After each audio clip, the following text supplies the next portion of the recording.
Federal politics now, and the opposition claims the collapse of the price of carbon in Europe's trading scheme will blow a $7 billion hole in the budget in the future. Joining me from Canberra, Sky News political reporter David Lipson. And David, take us through this.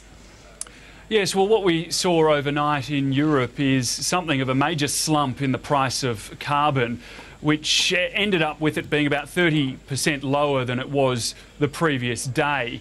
And what that now means is that the price of carbon in Europe is, well, I should say the carbon tax at the moment, which is set at $23 a tonne, is about 5.5 times greater than the price of carbon in Europe. And so the coalition is now, well, you could say shifting tactics somewhat from saying that the carbon tax in the future, and then when we go to a floating trading scheme, that is going to have such a huge impact on business and homes that we're going to see businesses collapse and the like. They're now shifting somewhat to say, well, what we're going to see when we go to a floating price is a big hole blown in the federal budget in the future. Joe Hockey and Greg Hunt spoke to the media here in Canberra a short time ago. Here's what the Shadow Treasurer said. In 2015-16, the government has budgeted $29 a tonne, and yet today in Europe it's trading at less than $4 a tonne.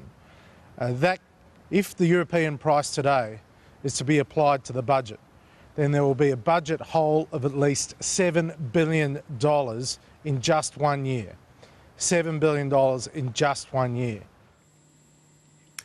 Treasury has forecast that the price on carbon in 2015-16 will be about $29 a tonne. But this morning, the Climate Change Minister, Greg Combet, said that figure will be revised in this budget. We also heard today from the BCA, the Business Council of Australia boss, Tony Shepherd, at the Press Club here in Canberra. He believes that the $23 figure, which is now applied to carbon, is way out of kilter. Let's hear what he said.